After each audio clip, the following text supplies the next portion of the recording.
নমস্কাৰ ডিজিটেল আসামলৈ আপোনালোক সকলোকে স্বাগতম জনাইছো। আজিৰ ভিডিঅ'টিত আমি আলোচনা কৰিম আসাম টেটৰ অসমীয়া ভাষাৰ ওপৰত। গতিকে অসমীয়া ভাষা সিলেবাসখন যদি আপোনালোকে চাই তাত অসমীয়া ভাষা পেডাগজিত ভাষা কৌশলৰ বিষয়ে উল্লেখ কৰা আছে। গতিকে ভাষা কৌশল বা ল্যাঙ্গুৱেজ স্কিল বুলি ক'লে আমি চাৰিটা স্কিলৰ কথা জানো। হেয়া হৈছে শ্ৰৱণ, কথন, পঠন আৰু লিখন। গতিকে চাৰিটা ভাষা কৌশলৰ ওপৰত আমি আলোচনা কৰিব লাগিব,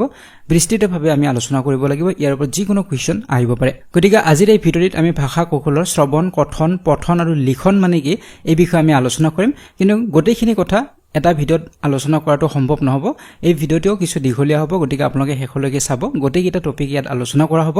কিন্তু ইয়াৰ ওপৰত কিছু আৰু আমি আলোচনা কৰিব লাগিব, যিবিলাক আমি পৰৱৰ্তী ভিডিঅ'ত আমি আলোচনা কৰিম। পঠনৰ বহুকেইটা ভাগ আছে, গতিকে এই গোটেই ভাগবিলাক আমি আলোচনা কৰিব লাগিব। তাৰ উপৰি ইয়াৰ ওপৰত কেনেধৰণৰ কুৱেশ্যনছ আহিব পাৰে, এমচিকিউ কুৱেশ্যন কিছুমানো আমি আলোচনা কৰিম। তো ইয়াৰ ওপৰত আপোনাক ক'ব বিচাৰিম যে আপোনালোকে ক্ৰমান্বয়ে ভিডিঅ'বিলাক চাব। এই ভিডিঅ'টি নচোৱাকৈ যদি আপোনালোকে দ্বিতীয় ভিডিঅ'টি চাই তেতিয়াহ'লে বুজিব নোৱাৰিব, কাৰণ এটাৰ লগত আনটো ৰিলেটেড হ'ব। গতিকে পেডাগজি ভিডিঅ'বিলাক আপোনালোকে ক্ৰমান্বয়ে চাব, এটাৰ পিছত আনটো চিৰিয়েলি আপোনালোকে চালে বেছি ভালদৰে বুজিব পাৰিব। যদি আপোনালোকে ডাইৰেক্টলি পঠনৰ প্ৰকাৰবিলাক চাই কিন্তু পঠন মানে কি সেইটো বুজি নাপায়, তেতিয়াহ'লে বুজিবলৈ অলপ অসুবিধা হ'ব। গতিকে আপোনালোকে চিৰিয়েলি সকলোবোৰ ভিডিঅ' চাব, তেতিয়া আপোনালোকৰ সকলো কনচেপ্ট ক্লিয়াৰ হ'ব ভাষা পেডাগজিৰ ওপৰত। তো যদি আপোনালোকে আগৰ ভিডিঅ'সমূহ এতিয়াও চোৱা নাই, লিংক ডেছক্ৰিপশ্যন বক্সত দিয়া আছে, তাত গৈ আপোনালোকে সকলোবোৰ ভিডিঅ' চাব পাৰিব। এতিয়া আৰম্ভ কৰিছোঁ আজিৰ ভিডিঅ'তে।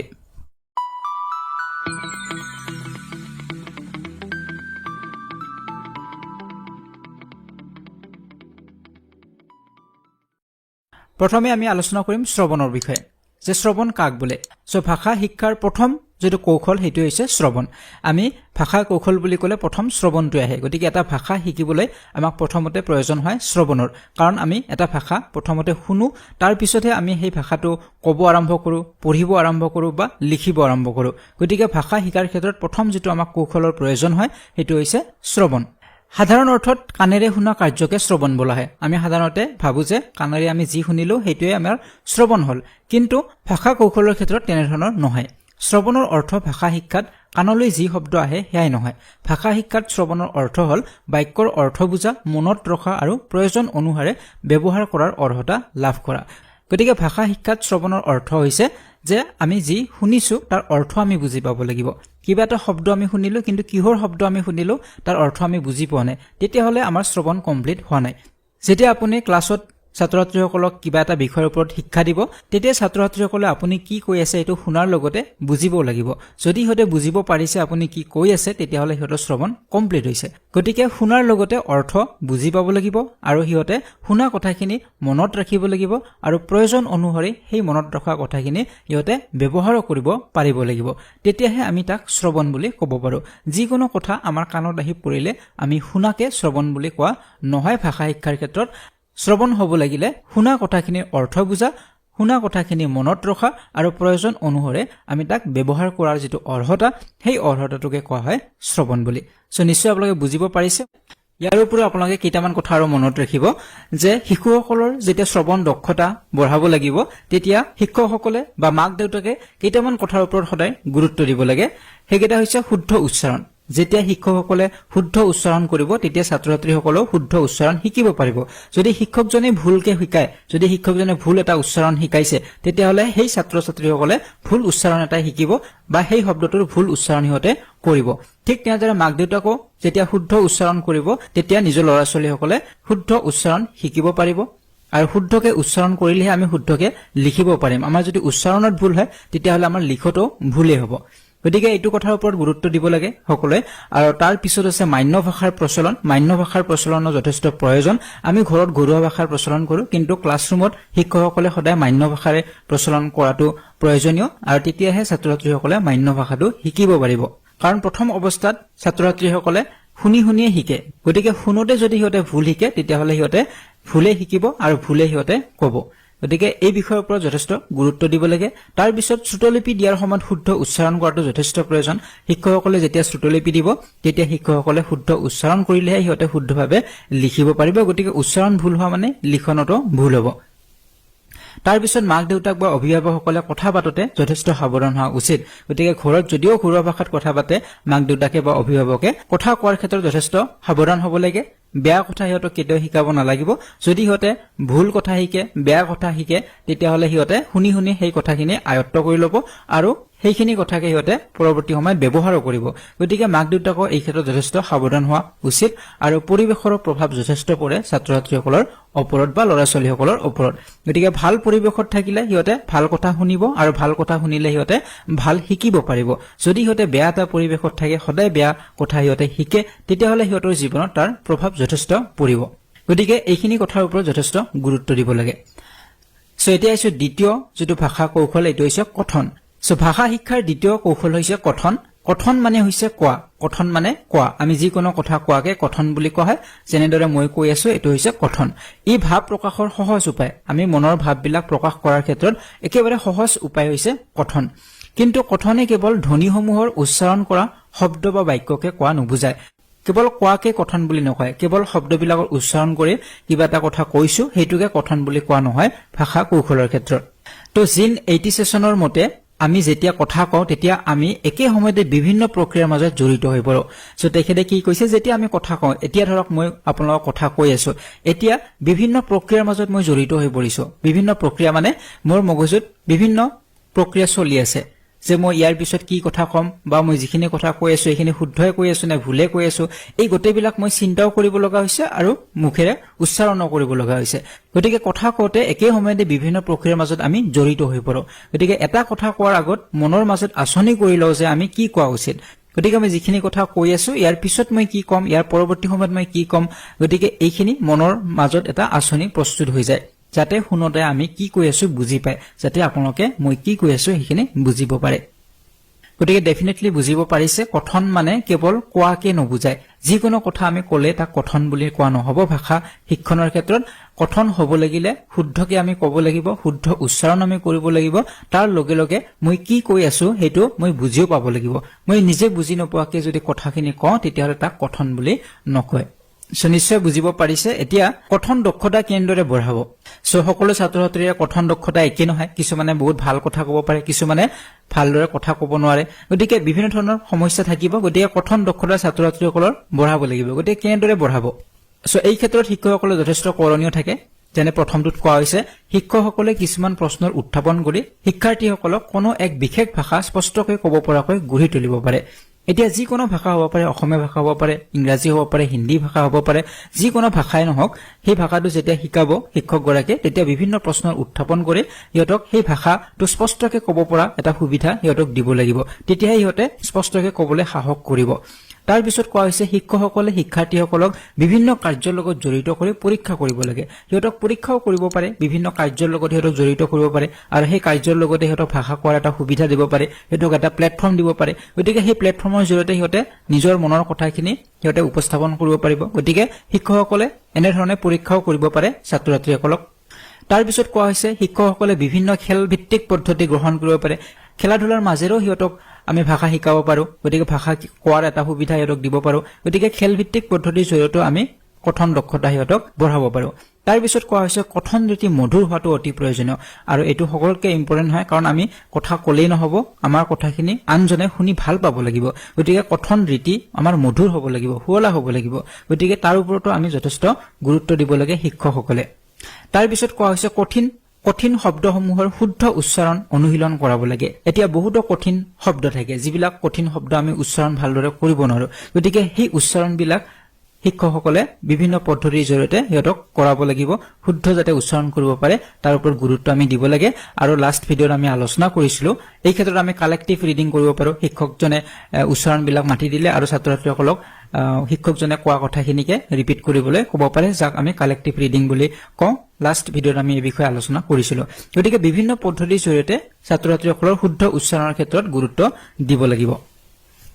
আৰু শেষত কৈছে বিদ্যালয়ৰ বিভিন্ন অনুষ্ঠানত ছাত্ৰ ছাত্ৰীসকলক বক্তৃতা দিয়াৰ অভ্যাস কৰাব লাগে ইয়াতে স্পেলিংটো অলপ ভুল হৈ আছে বক্তৃতা হ'ব এইটো লেকচাৰৰ কথা কোৱা হৈছে যে বিভিন্ন অনুষ্ঠান হ'ব বিদ্যালয়খনত সেই অনুষ্ঠানবিলাকত ছাত্ৰ ছাত্ৰীসকলক লেকচাৰ দিব এটা সুবিধা দিব লাগে ইহঁতক প্লেটফৰ্ম দিব লাগে তেতিয়াহে ইহঁতৰ মনত সাহস হ'ব আৰু তেতিয়া ইহঁতে ডাঙৰ যেতিয়া হ'ব তেতিয়া বিভিন্ন সেমিনাৰ হওক মিটিং হওক এইবিলাকত কথা কোৱাৰ এটা সাহস ইহঁতে গটাব পাৰিব গতিকে ছাত্ৰ ছাত্ৰীসকলক বিভিন্ন অনুষ্ঠানত বক্তৃতা বা লেকচাৰ দিয়াৰ বাবেও প্ৰস্তুত কৰাব লাগে গতিকে এইখিনি কাম কৰিলে কথন দক্ষতা বাঢ়িব ছাত্ৰ ছাত্ৰীসকলৰ নিশ্চয় কথন দক্ষতা বৃদ্ধি হ'ব গতিকে ভাষা কৌশলৰ তৃতীয়টি ভাগ হৈছে পঠন আৰু এই ভাষা কৌশলসমূহৰ ভিতৰত পঠন হল এক জটিল প্ৰক্ৰিয়া সকলোতকৈ জটিল প্ৰক্ৰিয়াটোৱে হৈছে পঠন পাঠ এটা মুখেৰে মাতি যোৱা ব্যৱস্থাটোকে পঠন বোলে আমি যিকোনো এটা পাঠ মুখেৰে যেতিয়া মাতি যাওঁ বা আওৰাই যাওঁ তাকে পঠন বুলি কোৱা হয় কিন্তু ইয়াতে মনত ৰাখিবলৈ কথাটো হৈছে পঢ়ন আৰু পঠনৰ মাজত কিন্তু পাৰ্থক্য আছে পঢ়ন বেলেগ আৰু পঠন বেলেগ এতিয়া পঢ়ন মানে হৈছে যেতিয়া আপুনি শুদ্ধ উচ্চাৰণ কৰি যিকোনো এটা বাক্য বা যিকোনো এটা পাঠ আপুনি পঢ়ে এটো হৈছে পঢ়ন আৰু পঠন হৈছে উচ্চাৰণবিলাক শুদ্ধ হোৱাৰ লগতে সেই পাঠটোৰ বা সেই বাক্যবিলাকৰ আপুনি অৰ্থ জানিব লাগিব তাৰ ওপৰত ধ্বনি চিহ্নসমূহ আপোনালোকে জানিব লাগিব ক'ত বিৰাম হ'ব ক'ত দাঁড়ি ক'ত কমা হ'ব এই সকলোবিলাক আপুনি জানিব লাগিব আৰু হেতুকে পঠন বুলি কোৱা হয় গতিকে পঢ়ন আৰু পঠনৰ মাজত পাৰ্থক্য হেতুৱে পঢ়ন মানে কেৱল শুদ্ধ উচ্চাৰণেৰে কিবা এটা পঢ়াকে পঢ়ন বুলি কোৱা হয় কিন্তু পঠনত শুদ্ধ উচ্চাৰণৰ লগতে আপুনি সেই বাক্যৰ অৰ্থ বা তাৰ ভাৱ বুজি পাব লাগিব ইয়াৰ উপৰিও পঠনত চকু কাণ আৰু মুখ বা জিভা এই তিনিটা জ্ঞানেন্দ্ৰিয়ৰ গুৰুত্ব সমানে থাকে এটা পঠনত চকুৰৰ গুৰুত্ব আছে কাৰণ চকুৰে আপুনি চাব লাগিব কি পঢ়িব এটো লিখাখিনি আপুনি চকুৰে চাব লাগিব গতিকে চকুৰ গুৰুত্ব আছে তাৰ লগতে কাণ আপুনি শুনিব লাগিব আপোনাক কি পঢ়িব কৈছে তাৰ পিছত মুখ বা জিভাৰ যথেষ্ট প্ৰয়োজন আছে গুৰুত্ব আছে কাৰণ জিভাৰে আপুনি উচ্চাৰণ কৰিব শব্দবোৰ গতিকে এই তিনিটা জ্ঞানেন্দ্ৰিয়ৰ গুৰুত্ব সমানে থাকিব চকু কাণ আৰু জিভাৰ এইবিলাকৰ ওপৰতো প্ৰশ্ন হ'ব পাৰে গতিকে নিশ্চয় বুজিব পাৰিছে যে পঠন কাক বোলে এতিয়া পঠনৰ কাৰণসমূহ আমি জানিলো যে আমি কি কাৰণত পঠন কৰো কিয় আমি পঢ়ো ইয়াতে চাৰিটা কাৰণ লিখা হৈছে নজনা কথা জানিব আমি যিকোনো নজনা কথা জানিবৰ বাবে আমি পঢ়ো বা পঠন কৰো অভিজ্ঞতা সঞ্চয়ৰ বাবে আমি অভিজ্ঞতাবিলাক সঞ্চয় কৰিব বিচাৰো যে পঢ়িলে আমাৰ অভিজ্ঞতা হ'ব আৰু সেই অভিজ্ঞতাবিলাক আমি সঞ্চয় কৰিব পাৰো